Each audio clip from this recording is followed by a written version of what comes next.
Hey everybody, Tech Guy Charlie here, welcome back to another video. So today I'm going to show you some of the less known, or as everyone likes to call them, hidden features on the Galaxy S22 Ultra. Now I have made a hidden feature video about the S22 Ultra in the past, so in this video I will try and cover the features that I have not yet talked about in the entire S22 Ultra series. So stick around, you will learn something new. And if you are new here and are not subscribed, make sure that you do. I've got plenty of videos on the S22 Ultra. And if you like the wallpaper, feel free to download this from my Flickr account. I will include the download link along with the video's timecode in the description. Alright, so let's start. Now, I absolutely love dark mode. It changes the theme of the phone from white to black, which in my opinion reduces strain on the eyes, especially when you use the phone at night. Additionally, it also changes the theme of some of the apps like Instagram. But you might have noticed not every app supports dark mode. For example, this app that I use to control my LED lights still has a white UI, and there is no option to turn on dark mode in this app. But there is a hidden option that you can enable which forces unsupported apps to use dark mode. Let me show you how you can get this to work. Alright, so open settings, scroll all the way down to about phone and then tap on software information. Here, repeatedly tap build number until the phone asks you to enter your PIN.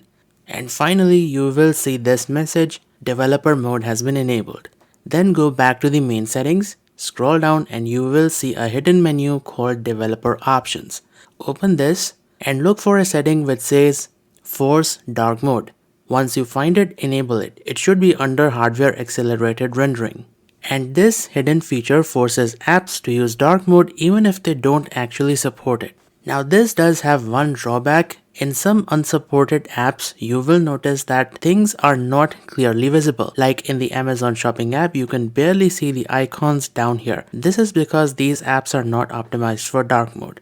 So if you like, you can always switch this feature off. But yeah, this is how you make dark mode work with unsupported apps. I think I'm gonna leave mine on and see how things turn out like.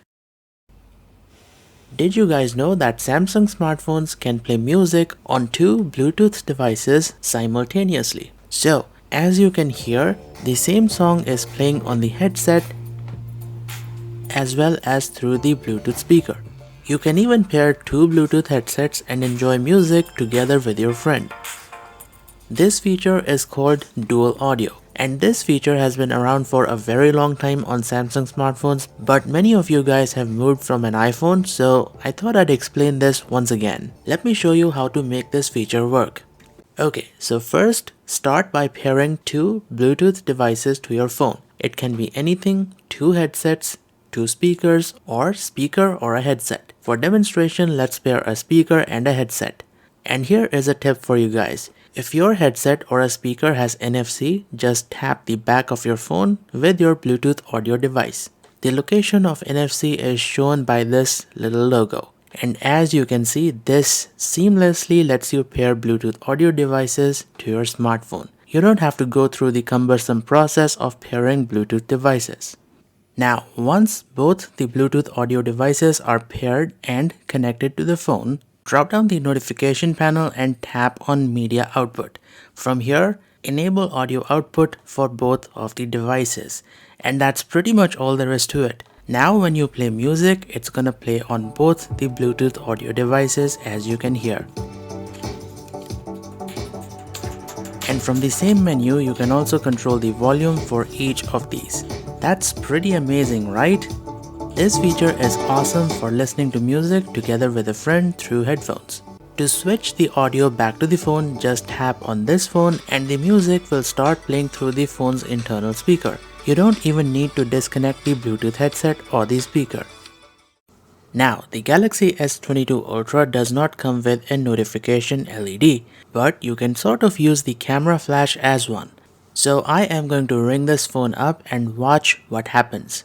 So you can see the camera LED is flashing, letting us know that there is an incoming phone call. And this is extremely useful when you want the phone to be completely silent, including having the vibration turned off, and this will definitely grab your attention because the LED is fairly bright. And yes, this also works for text messages. So I'll send over a message and you will see the camera LED will flash. There you go. This feature is called flash notification, and if you want to enable this, go to settings, scroll all the way down to accessibility, then tap on advanced settings.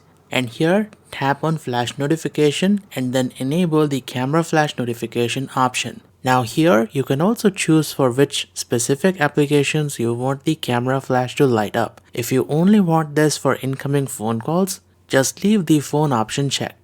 Now you also have a second option called screen flash notification, which as the name suggests will flash the screen with the color of your choice. This happens whenever the phone gets a phone call or a new notification. And you can even assign different color for individual applications. For example, I have yellow set for Snapchat and green for WhatsApp. Kinda corresponds to the color of their icons.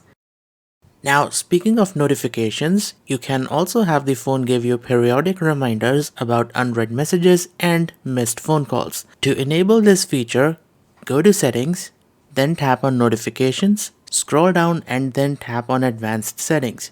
Here tap on notification reminders and enable this feature. Now a couple of options that you can tweak here, like if you want the phone to vibrate or not, and how often do you want the phone to remind you of the pending notification. For demonstration, I've set this to 3 minutes. And lastly, you can also select for which apps you want the phone to remind you of the pending notification.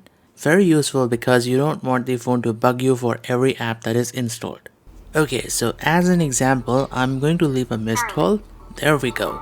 And after 3 minutes or so, the phone should vibrate and play a tone to remind us that hey, there is a missed call. So there you go.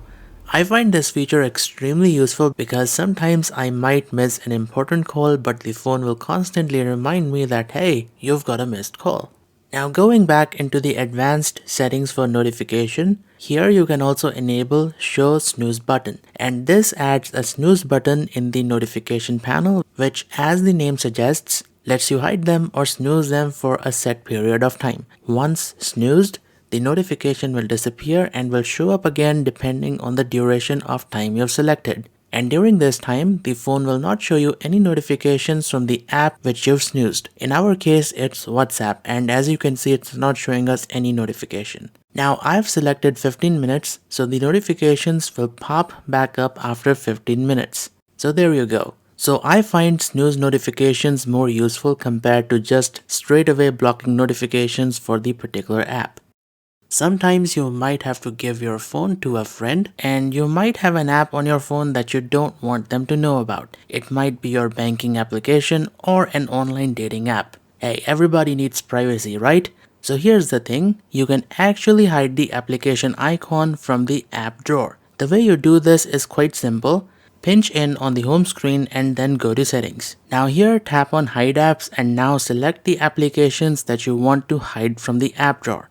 So now the applications that you have selected will not be visible in the phone's app drawer. As you can see, we have hidden Snapchat, so it's not available anymore. Now I know this is not password protected, and if someone knows their way around Samsung phones, they will be able to find out which applications you have hidden. So if you want more privacy, you might want to move your apps into the secure folder, which as you can see is password protected. So you will need to enter your credentials or use biometrics to open this. And secure folder is like a phone inside of a phone because it's got its own separate apps like the gallery, camera app, contacts, and even a completely separate Google Play Store which you can access from over here. And secure folder is completely independent of the main phone, so whatever you do here stays inside the secure folder, which is again great for privacy. Now before you can use the secure folder feature, you will have to set this up. So what you want to do is go to settings, scroll down and then tap on biometrics. Here tap on secure folder and then follow the instructions on the screen to set this up. It's pretty self-explanatory, so I'm not going to explain the entire thing. We will just speed through this part. And once everything has been set up, you will see this screen. Now the secure folder is ready for use. Now to add apps to the secure folder, tap on the plus button and here you can do two things. You can choose to add applications that are already installed on your phone, Or you can sign in into a new Google account and download new apps from the Play Store. And once you install apps in the secure folder, they will run completely independent from the main phone. They kind of have their own separate protected space, and whatever data they generate will also stay inside the secure folder. So as an example, if you take a snap using the Snapchat application that is inside the secure folder and then save the snap, this snap is gonna stay inside the secure folder, and this will not be visible in the gallery that is outside the secure folder. As you can see, this photo is not there in our main gallery. And hey, if you like, you can move the photos from the main gallery into the secure folder. Just select whatever you like and then tap here and finally tap on Move to Secure Folder. This is amazing because you can completely separate your private stuff from prying eyes. And you will find the secure folder icon in the app drawer, so it is right here. And you can even customize this icon and its name to make it less obvious. So open secure folder, then tap on these three dots and select Customize. Pick an icon from here and also change its name. I've renamed mine to Galaxy Store with this icon so to make it less obvious. So yeah, Secure Folder is an awesome privacy tool, and I urge everyone to enable this on their S22 Ultra and move all your personal and sensitive files and applications in here.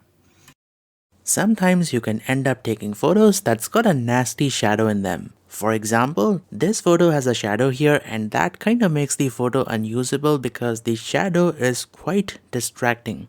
But did you know you can actually get rid of the shadow using nothing but the built-in photo editor? So what you wanna do is open the photo that you wanna erase the shadow from, tap the pencil icon to open up the picture in the photo editor, then tap on these three dots and select Object Eraser tool. So here, tap on Erase Shadows, and as you can see, the phone will get rid of the shadows from the photo. And to be honest, the photo looks much better now. So this was before and after, big difference. There's also a hidden service menu that you can access, and this allows you to test the hardware of your phone to check for any failures or problems. You can test various things like the touchscreen, check the display for dead pixels or any screen burn-in.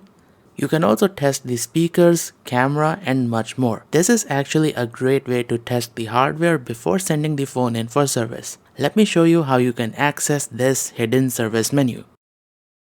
Okay, so open the phone dialer and then key in the following code: *#0* and #. And this opens the hidden service menu where you can test out the hardware to see if everything is working fine or not. To exit, tap the back button twice, or if you are using navigation gestures like I am, you will need to do the back gesture twice.